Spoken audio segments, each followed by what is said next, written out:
Hello everyone, আসসালামু আলাইকুম। কেমন আছেন সবাই? আলহামদুলিল্লাহ আমরা অনেক ভালো আছি। তো চলে আসলাম নতুন একটি ভিডিও নিয়ে।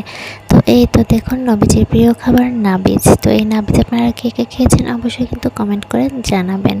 তো এই নাবিজ কীভাবে তৈরি করা হয় আজকে সেটা আমি আপনাদের সাথে শেয়ার করব। তো আমি এখানে একটা বাটিতে দুধ নিয়েছিলাম 2 কাপ পরিমাণ। এই দুধটা আমি জাল করে ঠান্ডা করে নিয়েছিলাম। তারপর এটা আমি একটা বাটিতে ঢেলে নিব আর এর মধ্যে দিয়ে দিব খেজুর।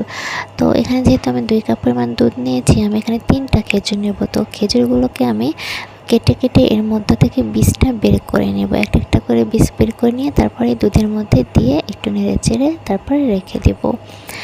তো এটা হচ্ছে রাখতে হবে, অনেকটা সময় রাখতে হবে। তো আমি হচ্ছে এটা আগের দিন রাত 12টার দিকে রাখছিলাম আর হচ্ছে পরের দিন ইফতারে খেয়েছিলাম। তো আপনারা এটা সিঁড়িতে রেখে ইফতারে খেতে পারেন।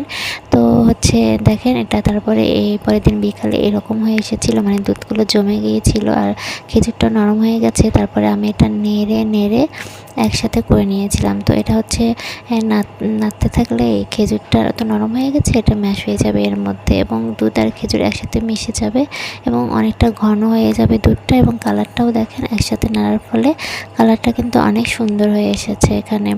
তো এইটা হচ্ছে 3 দিনের বেশি কিন্তু রেখে খাওয়া যায় না। আপনারা চাইলে 2 দিন রেখেও খেতে পারেন। 3 দিনের বেশি রেখে খাইলে এটা হচ্ছে মদে পরিণত হবে আর সেটা হচ্ছে খাওয়া হারাম।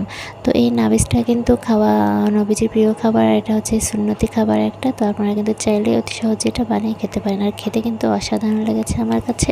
তো এটা হচ্ছে খেতে অনেকটা লাচ্ছির মতো লেগেছে আমার কাছে। আমরা যে লাচ্ছিটা খাই সেটার মতো লাগছে, মানে অন্যরকম একটা স্বাদ এবং মনে হচ্ছিলো যে একটা শান্তি শান্তি কাজ করে। বিশেষ করে সারাদিন রোজা রাখার পরে ইফতারে খেলে তো শান্তি কাজ করে আর রোজা মাস তো রোজা শেষেও আপনারা খেতে পারেন, কারণ এখন অনেক গরম আবহাওয়া। এই গরম আবহাওয়াতে যদি আপনারা এরকম একটা মজাদার খাবার খান তাহলে কিন্তু এটা হচ্ছে গলাটা ঠান্ডা হয়ে যাবে এবং শরীরেও শান্তি আসবে, শান্তি কাজ করবে।